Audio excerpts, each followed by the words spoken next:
Donc c'est vrai que je ne l'avais pas lancé la fois dernière, mais là on va passer à la règle numéro 8. Donc toujours pareil, hein, c'est un peu scolaire, mais pour savoir si vous avez un peu pratiqué la fin d'année. La règle numéro 7, finissez de l'appliquer dans votre vie.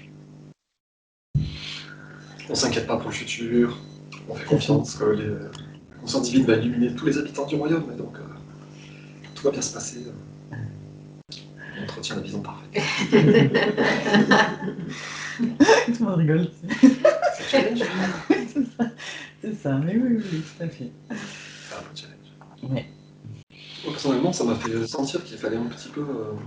Enfin, j'ai fait le lien avec mourir à l'ego, mourir à sa personnalité. Oui. Se dire, ben, il y a mon mental rationnel, il a jugé que c'était injuste, que c'était ignoble, qu'il fallait changer le truc. Et tant que je reste dans ces pensées-là, ben, ça va pas. Donc il faut que je me dise, ok, je sais que ça va pas, mais je le regarde pas. Et je refuse de le regarder. Et je le mets de côté, et je ne veux pas le voir. Et je focalise sur ce qui va bien, la nature est belle, patata, tout est rempli. Je sais qu'il y a un problème à cet endroit, mais je ne regarde pas en fait. Et c'est vrai, c'est un espèce de gros renoncement, quoi. Oui. Et de se dire, ok, je sais que ça va pas, mais je focalise sur ce qui est bon. Et en plus, on le sent, des fois, quand on est dans des états d'esprit positifs, bah, les problèmes nous paraissent mineurs, en fait. Et le faire volontairement, ce truc-là, c'est dur. Mais c'est vachement agréable, en fait. Et moi, je vais continuer justement en ce moment avec ma femme, quoi, qui a des problèmes avec sa famille, qui est difficile, et de rester toujours joyeux, de ne pas s'énerver, de ne pas être frustré, tout, en se disant, ok, la vie est belle, il faut rester joyeux. Oui. Bah, ça change, en fait, ça marche. Ça marche. Ouais. Mais moi, personnellement, vraiment, un sacré exercice. Hein, justement, qu'on voit parfois des choses injustes et puis de pas aller se mêler de tous parler de ce qui est injuste ou que ce qui va pas, voilà, laisser faire, comme tu dis, hein, sacré exercice. Et en plus, focaliser sur les trucs positifs, quoi. C'est pas juste rien dire, c'est être joyeux, donner de l'entrain, un peu dédramatiser le truc. En partageant notre point de vue, quoi.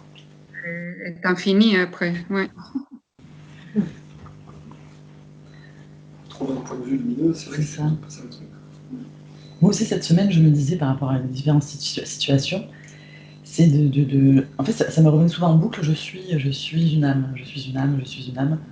Et du coup, en fait, ça me donnait un peu de légèreté par rapport à la situation que je voyais d'un petit peu plus haut. Et du coup, j'appréhendais moins par rapport à ma personnalité humaine égotique. Mais ça ne veut pas dire que je me perchais pour faire comme si tout allait bien non plus. Mais je me mettais dans les... Je suis une âme, ça m'apportait quelque chose de plus aéré. Et d'aborder les choses de manière un peu plus fluide. Moins... ouais. Et de me restaurer moi dans la beauté de mon être. Là où des fois on se fourvoie dans des choses un peu, ça me donnait un peu de hauteur, de grandeur. Voilà, c'est des mots forts, mais... C'était au lieu d'être collé dans la dimension humaine, tu étais dans la dimension spirituelle. Oui. Par rapport à des histoires même de cœur, d'attachement, des choses comme ça, où je voyais que je me fourvoyais encore dans des choses un petit peu, où je retombais dans des trucs un peu... voilà, et hop, à chaque fois je me suis une âme, je suis une âme, je suis une âme. Et ça me redonnait mon axe, en fait, mon axe. C'est un bon mantra. Ouais, voilà, ces temps-ci, je cherchais beaucoup mon mantra. Voilà. En fait, je lisais la biographie d'Ama aussi, tu vois, et en fait, vraiment, je cherchais mon mantra. Et j'en avais plusieurs, et en fait, celui-là, il revenait tout le temps, quoi. Et il me mettait vraiment à ma juste place, en fait. C'est intéressant. Ouais, c'est super intéressant. Trouver des trucs qui fonctionnent, quoi. Oui, c'est ça, pour chacun. Ouais. L'autre jour, on a organisé avec une petite pique-nique à trois avec Annie et Mariana. Et le matin, Annie m'appelle, ouais, j'ai un gros problème avec ma chaudière, j'ai de l'eau partout, je vais pas pouvoir venir. Je me suis dit, oh mon Dieu, quelle galère. Après, je me suis dit, non, Christelle, change tes pensées, tout est parfait, même pour Annie, tout est parfait, pour Mariana, tout est parfait, on va passer une parfaite journée et tout. Et on arrive sur le lieu de pique-nique avec Mariana, Annie nous appelle, ah, ça y est, le plan est passé, il m'a pas demandé un seul centime, il a tout réparé, j'arrive. Et voilà, j'étais trop contente. Et c'est vrai qu'au départ, c'est dur de se dire que tout est parfait alors qu'il y a une grosse... Ouais, Voilà quoi. ouais. Il y a un gros problème et tout, mais là je me suis dit non, non, non, non, non. Ouais, Et ça fonctionne. ouais, c'est ça, c'est bien. Parce que du coup, tu as contribué à la réparation du truc, avec les pensées. Oui, bah, certainement. Ouais. Oui, J'ai vraiment envoyé des pensées positives pour Ali et pour cette journée, quoi. Ouais. Voilà, en disant c'est parfait, c'est parfait. Et là, ça s'est bien terminé. Hein. J'ai l'impression que c'est vraiment ça qui marche beaucoup plus que le reste, en fait. Ouais. Et comme dit, hein, l'énergie de conscience qu'on diffuse sur le monde et qu'on rayonne, c'est ça qui crée les événements, qui crée la matière. C'est impressionnant comment oui, on le sent, hein, on le voit, je ne sais pas. Du coup, moi, ça me mettait dans un espèce de point de vue comme d'un peu d'enfant roi, tu sais. J'ai qu'à juste me réjouir et tout va arriver bien. C'est vrai. On n'y pense pas tout le temps, il faudrait qu'on y pense, quoi, parce que des fois on se laisse aller dans ah ça va pas, c'est pas bien, il s'est passé ci, c'est passé ça, mais il faudrait avoir le réflexe de se dire presque pas dans cet état d'esprit, quoi. Parce que tout ça, ça fait obstacle, comme on dit, à l'influence du divin dans la vie, quoi. Au contraire, si on va dans le sens du divin, ouais, c'est cool, tout marche bien. Bon, bah super. Et donc aujourd'hui, on va rajouter la règle numéro 8. Alors, pour rappel, la règle numéro 8, elle est beaucoup plus courte. J'écoute avec amour tous ceux qui viennent auprès de moi chercher du réconfort. Et je demande à la conscience divine de m'inspirer les paroles qui guérissent leurs blessures.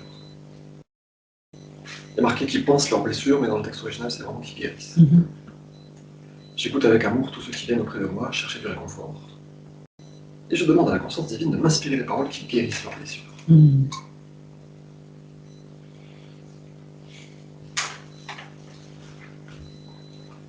Donc je vous disais, par rapport à la règle numéro 7, c'est un peu la continuité en fait. Nous-mêmes, on ne voit plus le négatif, on focalise sur la perfection divine. Et bien après, on le transmet aux autres qui sont inquiets. Ah ouais, t'es inquiet parce que le gouvernement veut nous vacciner, ah oui, ça va. Et après, on cherche l'inspiration pour le dire, mais il y aura toujours des solutions. Enfin, je sais pas. De lui partager notre propre point de vue, pourquoi moi je ne m'inquiète pas, pourquoi moi je ne suis pas déprimé. Chercher les paroles par inspiration. Ouais.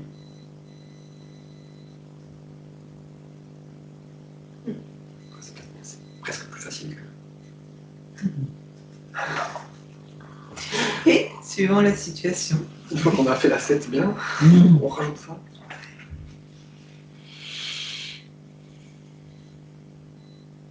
Dans cette règle, je crois qu'on peut bien aussi voir sentir l'ego, non? Parce que on va tout de suite vouloir... ouais, on peut bien voir la différence entre laisser s'inspirer et vouloir aider avec tous nos convictions. C'est subtil, hein? Oui, oui. Enfin, moi, je me sens bien de mettre un frein et dire bon, ben, j'accueille, mais j'attends l'inspiration. Pas vouloir tout de suite aider de la façon où notre ego nous pousse à le faire. Hein. Là c'est vraiment pas agir. Hein. C'est que dans la communication, ça part par j'écoute l'autre qui cherche du réconfort et je lui dis des choses qui vont le guérir. Donc c'est vraiment pas prendre l'initiative, c'est pas aider l'autre. Ah, je vais te réparer ta voiture. Oui, ou même donner des conseils à tout prix. Même donner des conseils. Voilà. C'est ce que je travaille aussi en ce moment, d'arrêter de vouloir donner des conseils. Ouais. Et juste écouter voilà, la souffrance. Accueillir. Et dire, ah bah oui, c'est dur, c'est difficile, Ouais. tu vois. Les points barres. Exactement. C'est précieux ça. Hein. C'est pas dire, mais tu devrais faire ça, tu devrais faire ça. Ouais, c'est super important. Ouais. Surtout que les conseils, ils sont pas toujours bien pris, quoi. Les gens, ils sont pas réceptifs forcément à ce genre de conseils à ce moment-là. Ouais. Et c'est pas évident. Ouais, et puis des fois, ils ont juste besoin d'être écoutés et compris et validés dans ce qu'ils ressentent. Voilà. Il n'y a pas besoin de plus, en fait.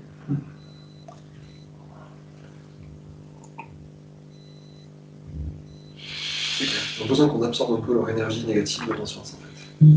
Et qu'on mette de la lumière dessus. Pour les soulager, quoi. Et pas plus. Alors allons-y. Avant de continuer ce récit de ma vie sur Terre, j'aimerais à nouveau souligner que tout dans l'univers est un état de conscience particulier et individualisé, rendu visible. J'ai dû descendre de mon état de conscience d'amour universel actuel pour revivre ma vie sur Terre, laquelle reste imprimée de manière indélébile dans l'énergie consciente du monde lui-même, datant du moment de sa création. Comprenez que lorsque j'ai abandonné mon corps en Palestine, j'ai laissé derrière moi tout ce qui appartenait à cette vie. J'avais accompli ma mission.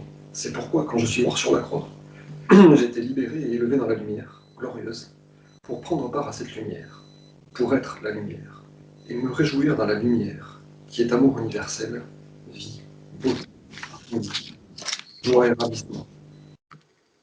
Est-ce que vous pouvez couper vos micros, s'il vous plaît? Merci.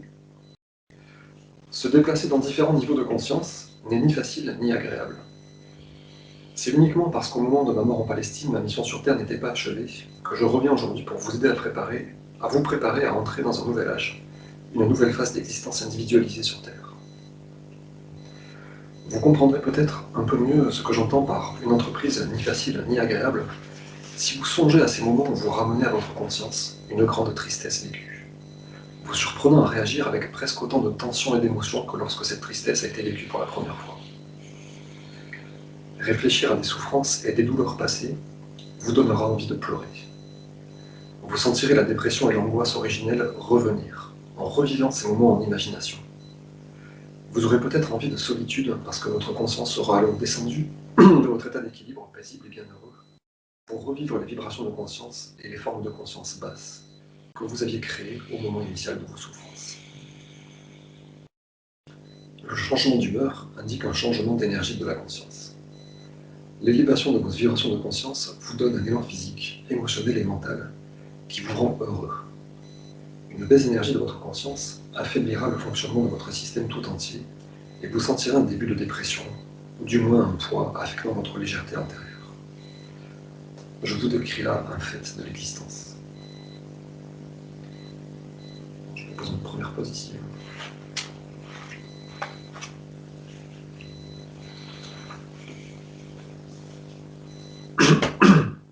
On est exactement dans la rumination des choses qui vont pas. Et on le sent tous, hein, j'imagine, cet aller-retour entre des états de conscience élevés et des états de conscience plus bas. C'est vachement douloureux. C'est vrai que maîtriser ses pensées, c'est quelque chose.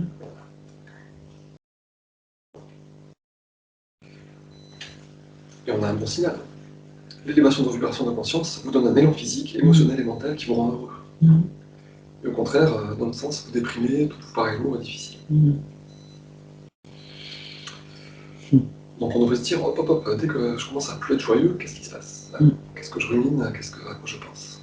Et dès que ça va pas, hop, je repense, voilà, il est bon, c'est bon les trucs, la vie en moi, m'apporte la jeunesse et la santé. Toutes les belles choses de la vie. Et refuser de regarder le noir. Et quand ça va bien, on peut regarder ce qui est noir et ce qui n'est pas joli. Oui. Mais dès qu'on est déprimé, il faut dire, Oui. il faut que je revienne absolument tout de suite. Et de considérer l'état d'être heureux, joyeux, avec de l'élan physique et émotionnel comme étant normal. Oui. Ou de se dire, c'est normal d'être déprimé, c'est normal de faire la gueule, c'est normal. Mais non, c'est normal d'être joyeux. Moi, j'ai une question. Oui. C'est un peu ce que je suis en train de vivre. Comment on fait pour ne pas confondre donc, la clarté de voir ces deux états de conscience et de dire, parce que bon, moi j'ai tendance à me sentir toujours dans la joie, mais comment je sais que moi consciemment décide de voir les bonnes choses ou que je suis pas en train de vraiment cacher et contrôler que cette angoisse, cette souffrance ne vient pas, la tristesse, la dépression. Je sais pas si je m'exprime bien. Je disais que par rapport à ce que venait de dire Marcella, toute modification de l'état de conscience profond change l'aspect extérieur de notre être. Et je disais que si tu te regardes dans une glace à ce moment-là, tu vois quelque chose de beau, c'est peut-être le reflet de la conscience divine.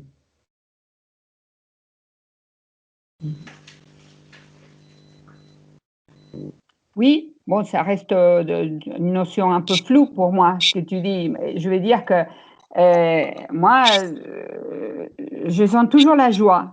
Alors pourquoi j'ai tendance à me dire, mais oui, mais est-ce que c'est vrai, est-ce que c'est ça, ou est-ce que c'est quelque chose que je garde bien caché et qu'un jour ça peut exploser parce que je ne laisse pas vivre ces tristesses, ces dépressions. Voilà.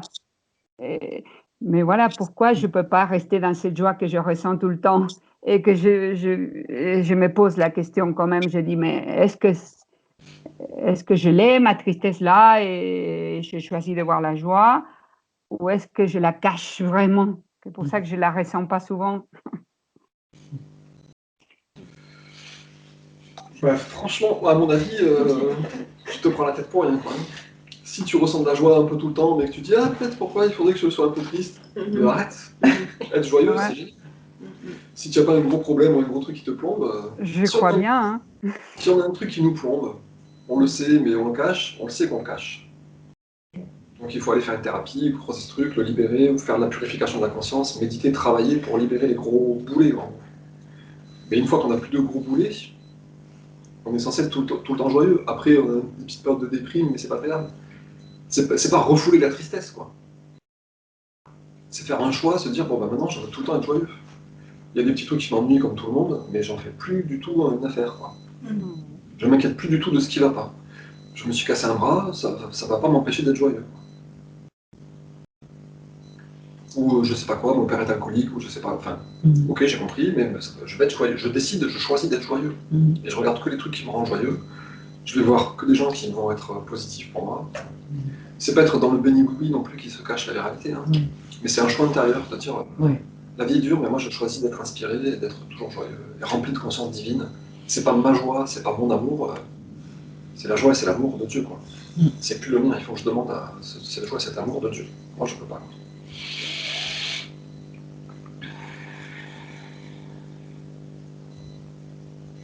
Je sais pas si ça répond. Bah Bon, oui, là, hein. ce changement d'humeur, c'est ce qui va nous aider, en fait. Nous dire, si je pars dans la dépression, la colère, le truc, hop, il faut que je change mes pensées. Voilà, c'est une aide. Bon, je continue. Je vous décris un fait de l'existence. Votre univers tout entier manifeste les différentes fréquences de vibration des particules d'énergie de la conscience. Là, ça mélange quand même beaucoup de concepts. Hein. Les fréquences, les vibrations, les particules, l'énergie et la conscience. Votre univers tout entier manifeste les différentes fréquences de vibration des particules d'énergie de la conscience. Lorsque ces fréquences s'élèvent ou s'abaissent d'un niveau à l'autre, les structures visibles et physiques manifestent elles aussi différents niveaux d'énergie. Il s'ensuit un changement des schémas mentaux, des émotions, des apparences. Bon, je comprends dans l'ordre, c'est notre conscience, l'état de fréquence de vibration de conscience change. Ça change les structures physiques, et ensuite ça change les pensées, les émotions et les apparences. Donc c'est vraiment un état de conscience, c'est même pas... C'est très subtil. Et donc, seul mon amour pour l'humanité m'incite à descendre de mon état de conscience pour revenir aux conditions de ma vie sur Terre. Depuis 2000 ans, les chrétiens revivent le traumatisme de ma crucifixion. Certaines personnes ont même des stigmates, qui ne sont rien d'autre qu'une réaction émotionnelle, hystérique et morbide, à ce qu'ils croient que j'ai enduré. Des gens se sont surexcités au point de vivre des pics émotionnels qui s'apparentent à de la frénésie, en imaginant l'angoisse de mes souffrances avant ma mort. Leur gratitude émotionnelle pour mes souffrances passées les plonge dans une détresse physique. Exemple typique de la vibration de conscience qui affecte le corps. Ces mots sont dictés un vendredi saint, jour où précisément je vous parle de ma crucifixion, et je vous demande d'abandonner tout le drame associé au souvenir de ma mort. Je suis mort, et ce fut pour moi un soulagement merveilleux. Il est temps que les gens se réveillent de leur long rêve, et qu'ils comprennent bien l'existence telle qu'elle est en réalité, ainsi que la vérité concernant ma crucifixion, qui a été cachée jusqu'à aujourd'hui. Le vendredi saint, année après année, des siècles durant, vous avez créé un état de conscience traumatique qui a contaminé le monde entier et qui est aussi éloigné de la dimension spirituelle de la conscience créatrice universelle que l'est l'enfer du paradis. Maintenant que je choisis de revivre ma vie sur Terre dans le personnage de Jésus par l'intermédiaire de ma porte-parole, afin d'aider le monde à accéder à une nouvelle phase de développement mental et spirituel, je demande à ceux qui peuvent accueillir mes paroles de renoncer à la pratique consistant à se rappeler la mort et exercer une négation de soi physique pendant le jeûne du carême pour commémorer mes 40 jours dans le désert. Car vous l'avez compris, à la lecture de ce récit, ces moments dans le désert furent emplis d'une joie intense et d'un bonheur spirituel. Beaucoup d'événements d'une grande signification spirituelle ont eu lieu juste avant ma mort, qui sont d'excellents exemples des grandes lois cosmiques en action dans notre dimension d'existence.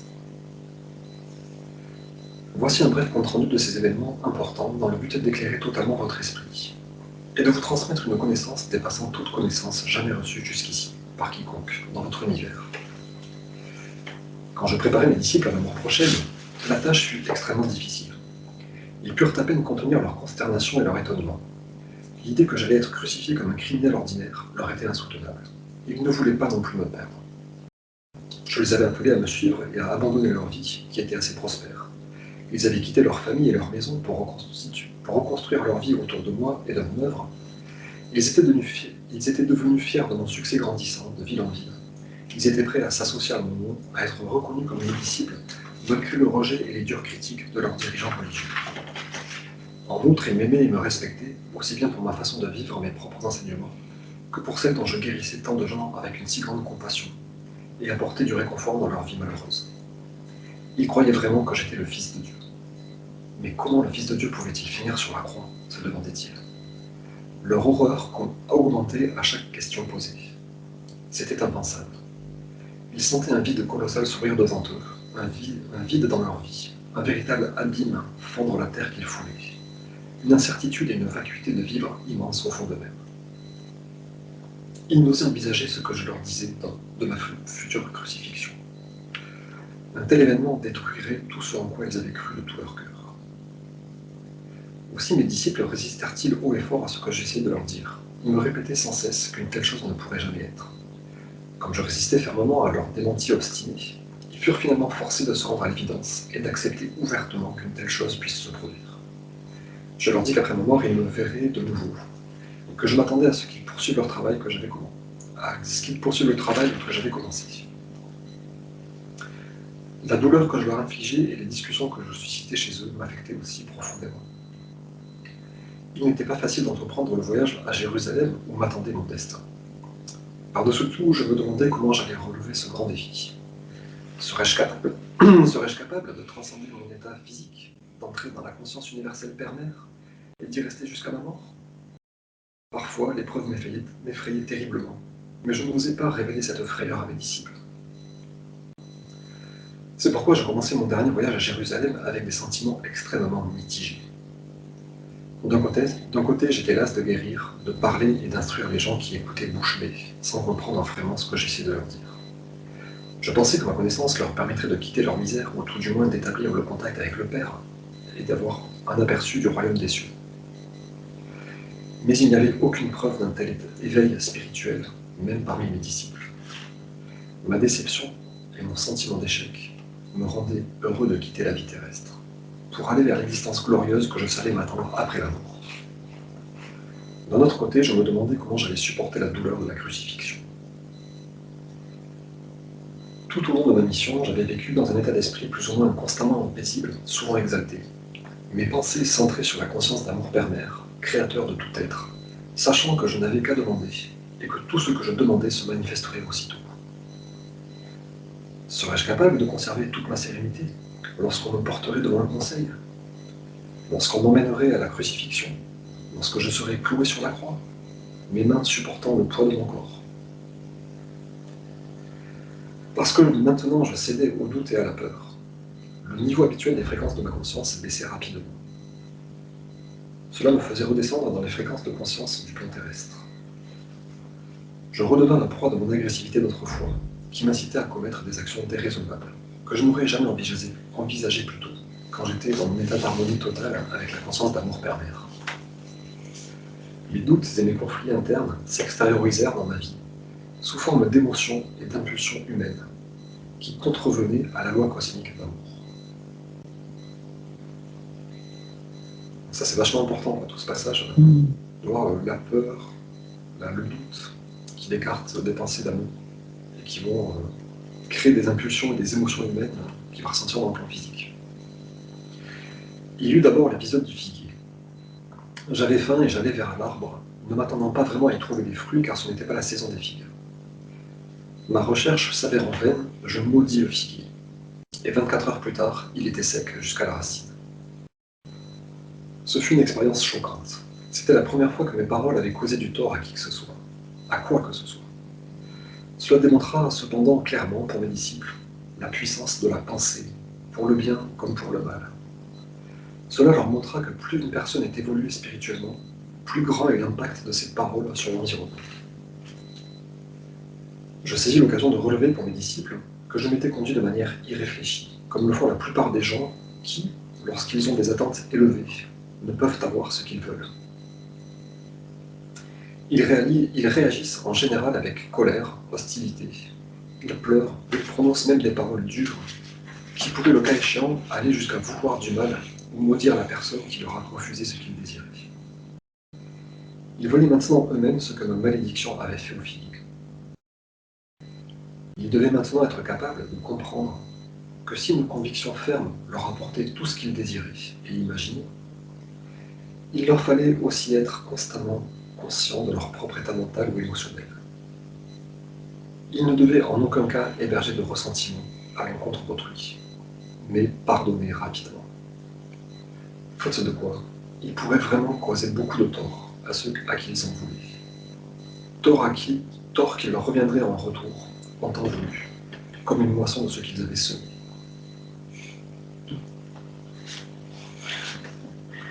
C'est, ouais. Déjà, le truc, le passage où il dit les êtres spirituellement évolués, leurs pensées sont d'autant plus. C'est une sacrée responsabilité, quoi. Parce que plus on monte en vibration, plus.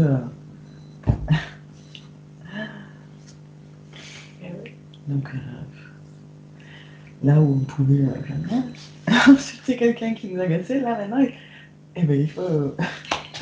Parce que là, c'est puissant, un truc à chaque fois. Même sans l'insulter, hein. Ah oui, la tête de te dire, ah oui, celui-là, c'est un bip. Exactement. Tu penses pas que ça puisse l'impacter, quoi. Au départ, tu penses que ça reste dans ta tête, quoi. Non, ça reste pas dans ta tête. Non, c'est ça. C'est ça. C'est terrible. C'est terrible. C'est ça. Il faut tourner ça dans le... C'est pour ça que dans la Bible, on entend Dieu voit tout, Dieu sait tout. Ouais. Comme s'il allait nous punir. Mais non, c'est comme ça. Non. On ne peut pas contourner les lois de l'électromagnétisme. C'est ça. Les lois de la création, elles sont tout actives. On ne peut pas dire, hop, je mets sur pause, je fais n'importe quoi, et je remets sur les tubes. Oui, pause. C'est ça. Ok. Merci. C'est dur, hein. Et c'est dur, la première fois que j'ai lu ce passage, j'étais scotché. Je veux dire que même le Christ, dans son état christique, même lui, il retombait dedans. Ouais. Et qu'est-ce que ça... Qu'est-ce que c'est pour moi, quoi. Enfin, c'est pour moi, je me disais, mais pour moi, c'est un travers d'avant. Oui. Sortir des méandres, les pensées de l'ego, de colère. Oui. En tout cas, un truc qui me motive, moi, personnellement, c'est de me dire, bah, ok, je vais renoncer à ma colère et à mon jugement humain qui ont toujours raison. Et je vais, en me focalisant sur les trucs positifs, j'ai l'impression de perdre et de renoncer. Mais ce qui me motive, c'est de me dire, bah, avec ces pensées positives, magiquement, ça va apporter du bien. Je ne sais pas comment, je ne comprends pas, même si j'ai lu l'explication. Mais ça, c'est mon espoir, de me dire, bah, ok, je vais rester, je vais accepter de perdre, de ne pas avoir raison, de ne pas m'être exprimé. Mais je me raccroche à ce truc-là, un peu comme un niais qui se raccroche à son histoire. Quoi. Me dire, ok, je sais que le Père est partout et je vais essayer d'y croire. Et je vais rester joyeux, même si j'ai envie de foutre des tartes. Je me dis, non, arrête tout, arrête toutes les envies. Et sois joyeux et fais comme si tout allait.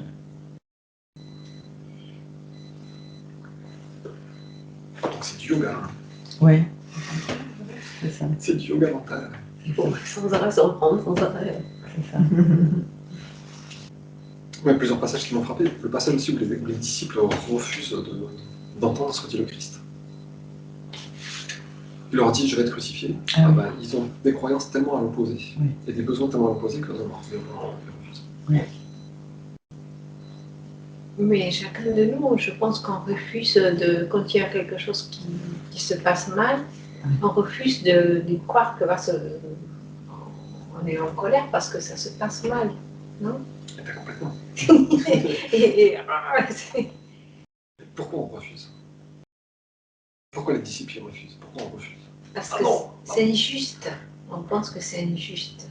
On ne voit pas le côté bon de la chose. Ben, c'est pas forcément Même qu'il y a un côté bon. Hein. si une mauvaise chose, ça peut être un côté positif. On ne veut pas le voir. C'est dur. Moi, je me dis qu'on refuse parce qu'on a peur, Oui. que ça se passe mal, on a peur. Oui. On a peur pour notre sécurité, on a peur pour la sécurité. Oui. Et quand on sera suffisamment centré sur Dieu est partout et s'occupe de tout, Mhm. on refusera plus rien. Pas de souci. Quelqu'un a défoncé ma voiture, pas de problème, je vais avoir une autre voiture. Je ne m'énerve même pas. Ok, c'est comme ça, j'accepte tout de suite. C'est comme dit dans l'être 8. Si quelqu'un est rentré dans votre maison et cassé tout, est-ce qu'on vous comprendrait avec plein de compassion qu'il est dans la sécurité, qu'il n'y a pas de souci, que le Père va tout vous ramener, donc vous resterez complètement bien. Le but, c'est ça, quoi. Et donc, refuser d'entendre la vérité qui nous fait du mal, il faut arriver à nous dire, qu'est-ce qui refuse en moi, voilà, pourquoi je refuse, quoi. Pourquoi j'ai peur, pourquoi j'ai envie de m'énerver, de taper sur l'autre. De me dire, bon, ok, le Père va tout résoudre, j'arrête tout.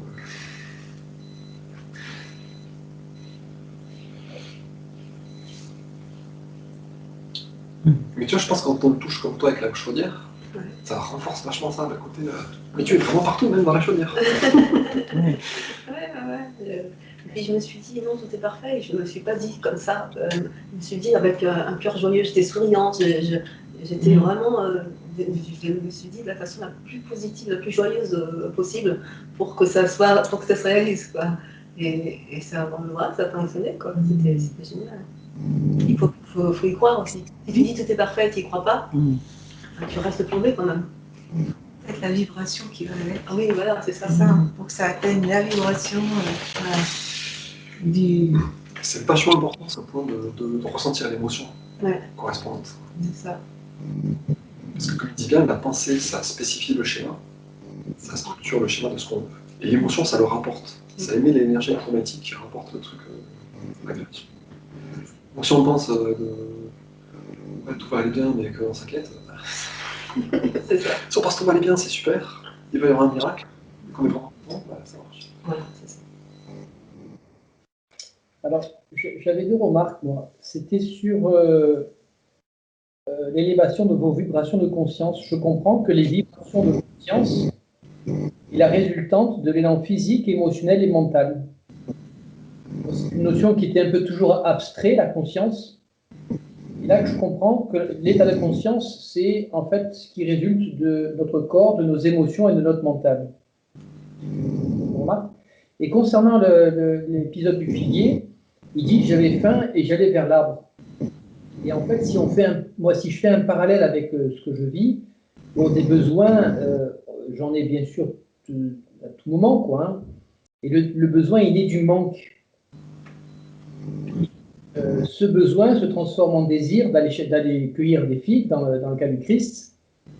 Et en fait, au lieu de se tourner vers la conscience divine qui est en lui, il se tourne vers l'extérieur. Exactement ce qui se passe dans la Genèse quand le serpent tente Ève et qui lui dit tu auras la puissance si tu manges de l'arbre de la vérité. Et au lieu de se retourner à l'intérieur d'elle, elle se retourne à l'extérieur. Elle écoute la voix du serpent. Voilà.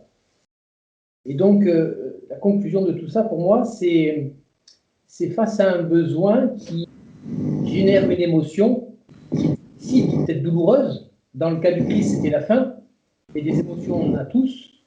Le plus difficile, c'est de rester en contact avec ces émotions non satisfaites et de pouvoir dépasser ce cap-là pour pouvoir s'adresser à la conscience divine et demander de l'aide. Voilà ce que m'inspirait ce passage du figuier.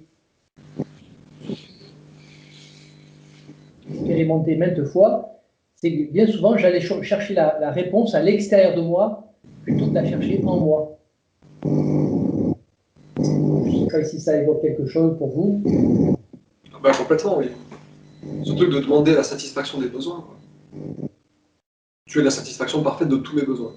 C'est ça. Mais la société montre qu'il faut aller à l'extérieur, il faut consommer, il faut... Mais pour continuer la métaphore du figuier, il faudrait se dire, au lieu d'aller fouiller dans un figuier en me disant je vais trouver des figues, c'est se dire tiens, je veux trouver des figues, se concentrer là-dessus, et regarder les figues qu'il y a partout.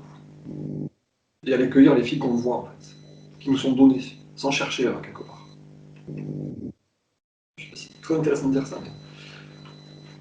Au lieu de se donner par soi-même au niveau de l'humain des tâches à faire pour satisfaire nos besoins, c'est prier pour la satisfaction et se dire où est la satisfaction. Voilà.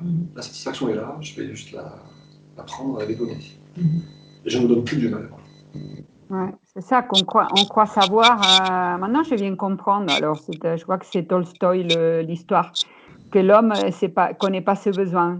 Maintenant, j'arrive à comprendre ça.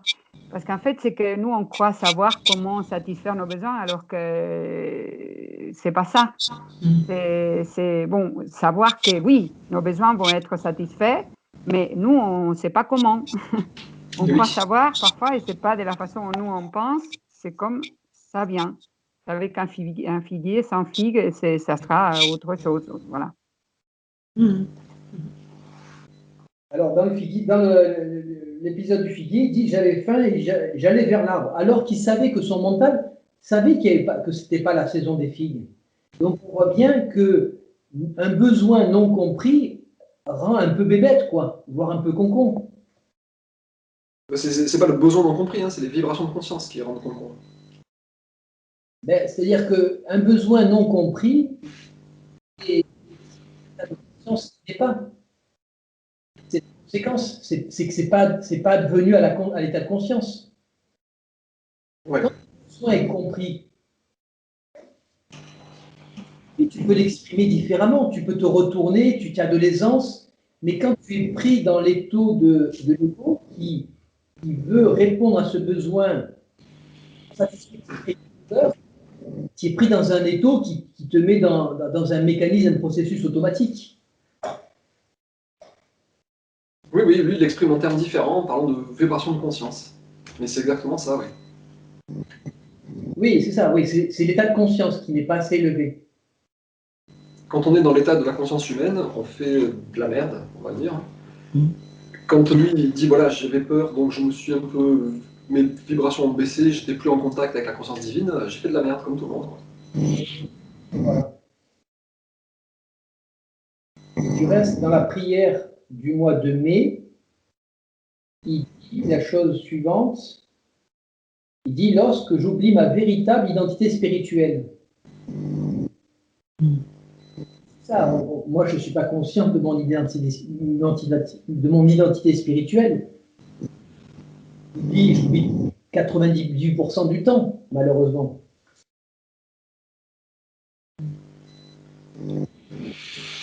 D'où le mantra « Je suis une âme ». C'est ça, ouais, c'est ça. Mais c'est un passage assez inspirant à ce niveau-là, comprendre que c'est vraiment les pensées qu'on entretient qui vont conditionner nos réactions et même notre perception des événements, nos émotions. L'état de conscience qu'on entretient, c'est vrai que c'est un peu... Ça va au-delà des pensées, quoi, c'est vrai. Ça va au-delà des pensées, des émotions, l'état de conscience. Donc c'est dur à définir.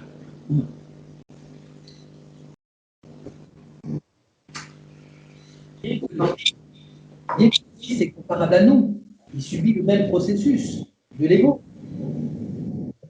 Quand il n'est pas conscient de son identité spirituelle, et on ne l'est pas quand on a des besoins non compris.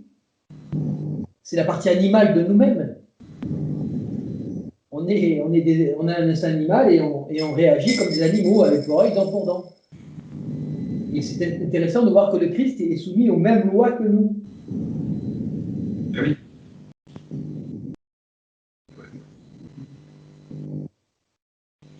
C'est que c'est jamais, quand il parle de la mort de l'ego, c'est vraiment surmonter l'ego, mais il me semble qu'il est toujours là quand même. Ça, c'est un peu la preuve de ce truc-là. Et lui, il est dans un état voilà, qui a dépassé la conscience humaine largement. Et pourtant, l'ego reprend le dessus des fois. Et en fait, si tu réponds à la question que je me suis posée de nombreuses fois, c'est de dire est-ce qu'on peut vivre sans ego? Et il me semble que non. Tu peux le dissoudre, mais l'ego, c'est un mécanisme qui est issu de la création. Tu peux arriver à. Et je pense qu'il est toujours là. Ouais. Et dans un moment de faiblesse ou je dirais, d'éloignement de la conscience christique, tu redeviens dans ton état normal. Dans ton état anormal. Oui, dans ton état premier, on va dire, non, au second. Oui. C'est ça, le pire, c'est que c'est l'état normal, l'état christique. Identité. Ouais, mais complètement. Moi, ça m'a frappé aussi de lire ce truc-là en me disant, mais quand tu es dans l'état christique, c'est pas que tu as un pins, ça y est, je suis le Christ et c'est fini, l'ego ne m'embête plus, quoi. Il y a toujours cette force qui nous ramène dans l'animal et dans la matière. Ouais. Ouais. Bah, on l'avait dit plusieurs fois, non? Tu as dit, Marc, c'est vivre dans les deux plans. C'est pas, il y a les deux plans. On est incarné sur Terre. Il y a les deux plans.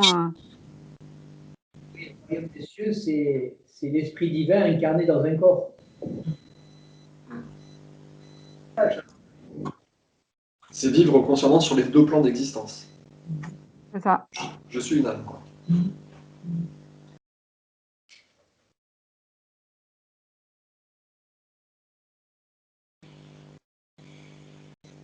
Donc, tout le travail de purification de la conscience et de renforcer la connexion à Dieu, c'est vraiment se libérer un peu du plan humain.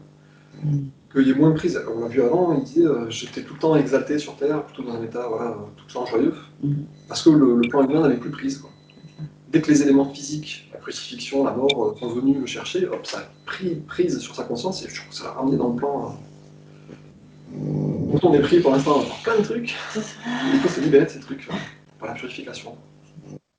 Je suis une âme et je veux le vivre complètement. C'est pour ça que dans le développement spirituel, il me semble qu'il y a la phase thérapie, où on se guérit des grosses casseroles, qui est indispensable. Mais après, il y a la phase j'ai des casseroles et je vis avec, en gros.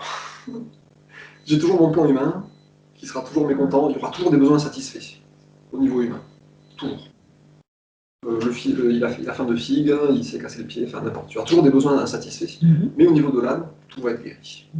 Et donc, tous les embêtements humains, pas de soucis. Aucune peur, aucun stress, aucune tristesse. Toujours joyeux, même si on casse un pied. En fait, je refais un parallèle entre les vibrations de conscience qui sont un élan physique et mental. Et en fait, le besoin que le Christ a, c'est la faim. Et la faim, on voit qu'elle prend naissance dans le corps, qui génère des émotions et qui va jusqu'au mental, puisqu'il exprime un désir d'aller vers l'arbre. Bien souvent, la religion, quand elle est que mentale, elle ne prend pas naissance dans le corps. Et le corps est une dimension essentielle, car il a faim. La faim est un ressenti physique. Vous entendez là? Oui. Voilà. C'est un besoin physiologique qui génère des émotions, et ces émotions sont des fois douloureuses à traverser. Et bien souvent, en tout cas moi, c'est ce que j'observais dans mon comportement, c'est que la fuite, la lutte ou faire le mort est la solution de facilité. C'est une réaction instinctive. Voilà. En fait, je ne sais plus ce que je voulais dire, en fait. Mais alors, je vais un peu répéter ce que j'ai dit tout à l'heure, mais je ne sais pas, je tiens à partager parce que moi, ça fait plus d'1 an que j'ai essayé de, bon, ça ne m'empêchait pas de dormir, mais de comprendre ce message de un conte de Tolstoï qui dit « L'homme, à aucun homme est censé de connaître ses besoins ». Et je ne comprenais pas. Je ne comprenais pas ce qu'il voulait dire. Et en fait, aujourd'hui, la fiche est tombée.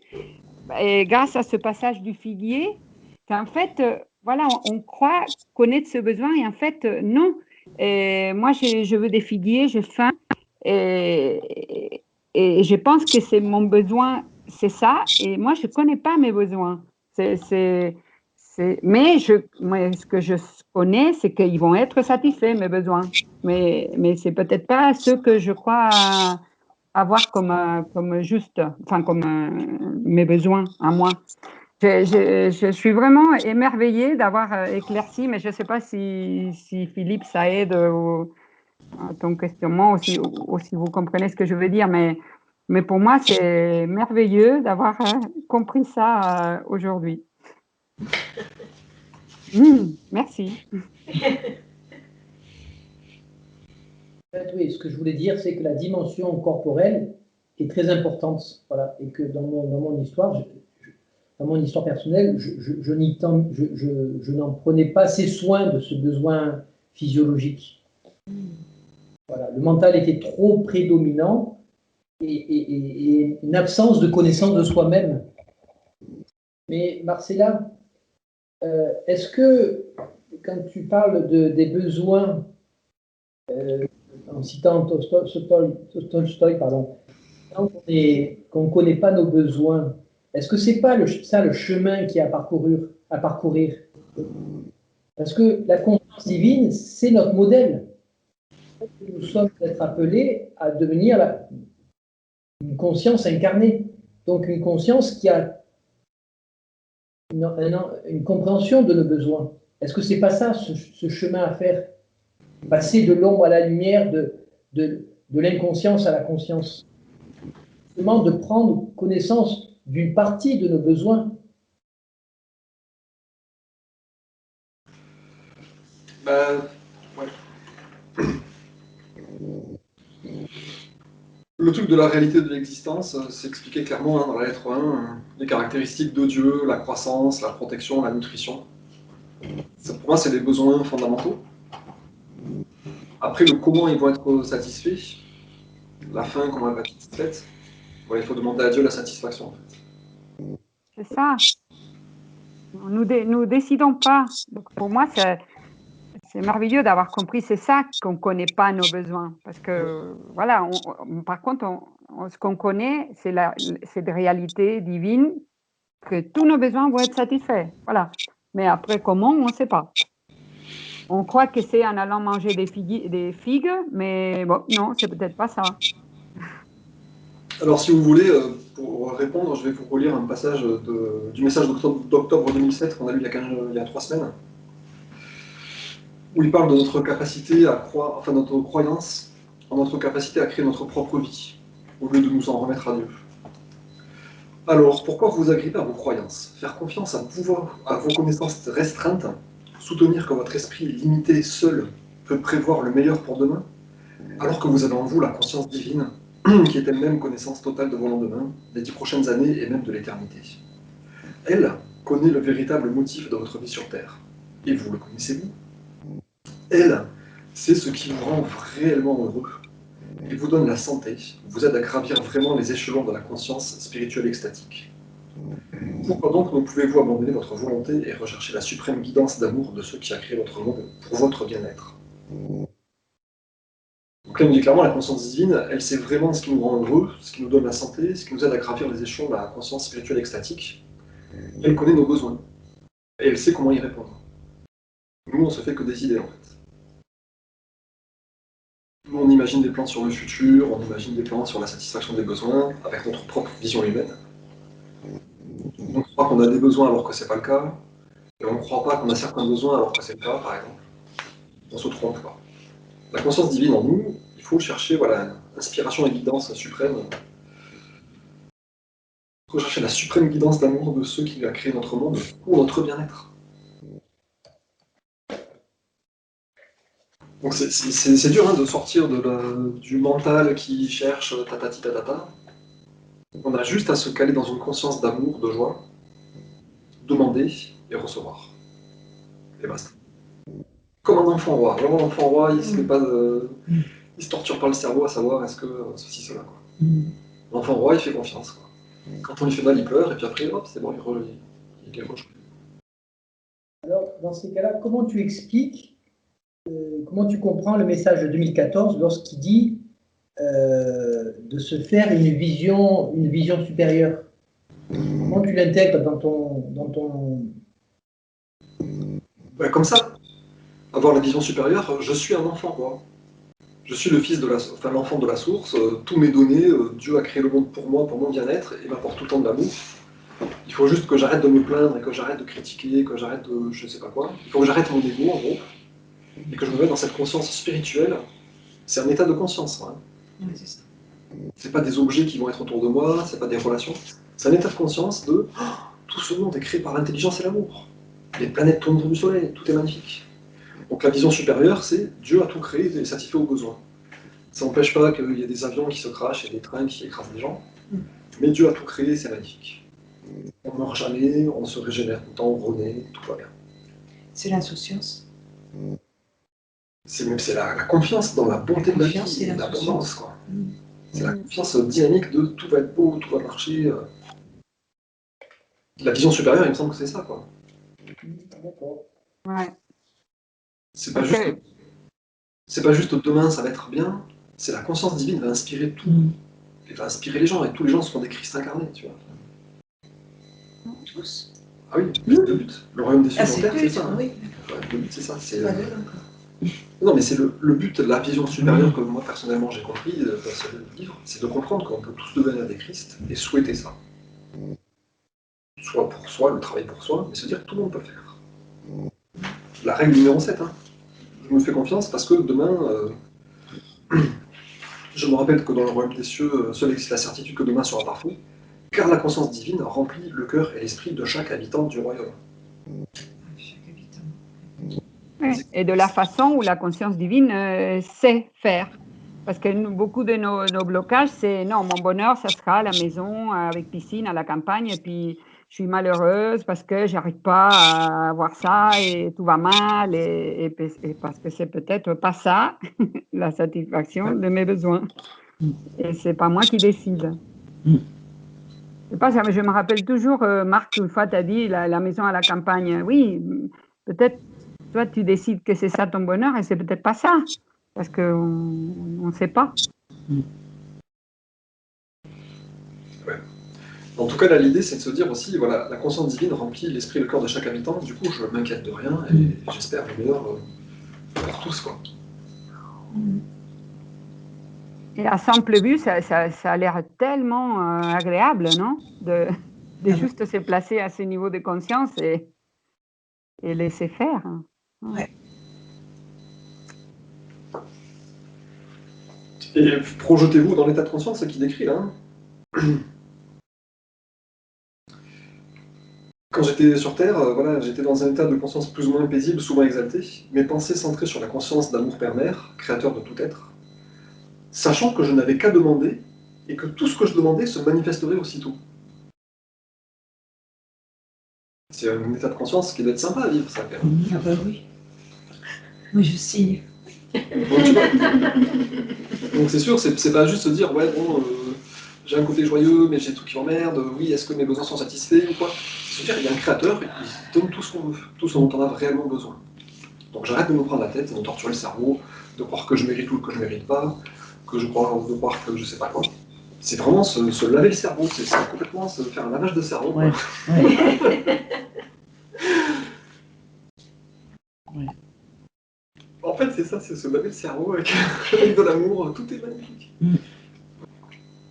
En fait, c'est même pas se laver le cerveau, c'est arrêter d'être ignorant, enfin, s'enlever toutes nos fausses croyances et nos fausses conceptions, quoi, et retrouver la vraie réalité de la vie, en fait.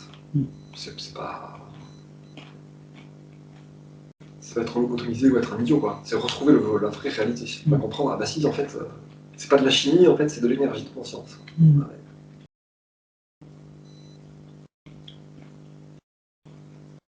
Et ce truc-là, c'est vraiment important, quoi, se dire, mais c'est la conscience. C'est pas les actes, c'est l'état de conscience avec lequel on le fait, quoi. Ouais.